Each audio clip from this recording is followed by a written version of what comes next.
छत्तीसगढ़ के संस्कृति ला देखे बर सुने बर हमारे यूट्यूब चैनल लकी स्टूडियो सलोनी ला लाइक करो, सब्सक्राइब करो, शेयर करो। धन्यवाद।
के चरण में मोर बंधन है, साथ में कबीर जयंती भी है, तो मोला कबीर जी के एक बात याद आवत है। संत कबीर के हिसाब से ये दुनिया में 4 प्रकार के राम हैं। संत कबीर कहते हैं कि ये दुनिया में 4 प्रकार के राम है। तो पहली राम संत कबीर बोलते हैं कि राजा दशरथ के बेटा जो हावे वो पहली राम हावे, और दूसरा राम जेकर कारण ये सृष्टि के रचना होई है। आज हम यहाँ बैठ के अपन संगीत के आयोजन करत हन, अपन सुनत हो, ये सब सृष्टि के देन है, ये दूसरा राम के कारण है। और तीसरा राम संत कबीरदास कहते कि दुनिया में हर व्यक्ति के अंदर एक ठन राम हवे, चाहे वो आपमन हर हो चाहे हमन हरन, हर व्यक्ति के अंदर एक राम है। और चौथा राम पाए बर संत कबीरदास जी बोलते कि ओकर ओला राम ला पाएला अपन कर्म ला साफ रखना है, अपन वाणी ला मधुर रखना है, और बाद वो चौथा राम अपने आप हमला मिल जाए। का कहते सुनो, घोसा गंगला पार करे बर हरि के नाम सुमर ले, संगी हरि के नाम सुमर ले।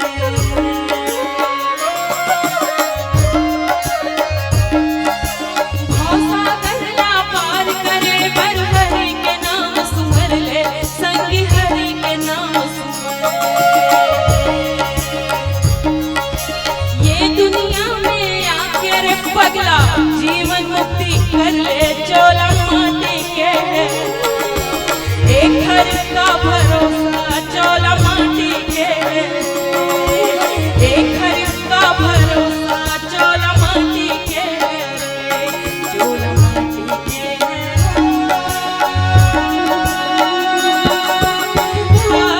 चोला माटी के एक हर का भरोसा, चोला माटी के एक हर का भरोसा, चोला माटी के एक हर का भरोसा, चोला माटी के एक हर का भरोसा, चोला माटी के।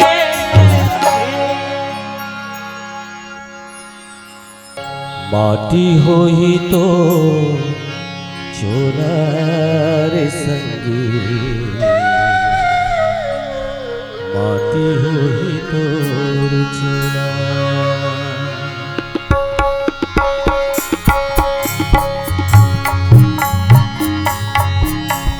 माटी होई तो चोला रे संगी, माटी होई तो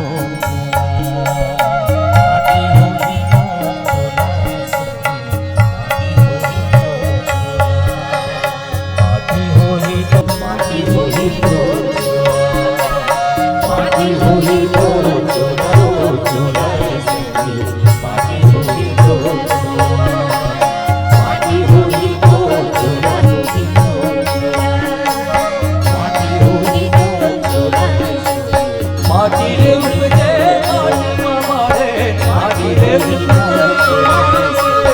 माटी रे उपजे माटी मारे, माटी होई तो चोला रे संगी, माटी होई तो माटी होई तो चोला रे संगी, माटी होई तो माटी होई तो चोला रे संगी, माटी होई तो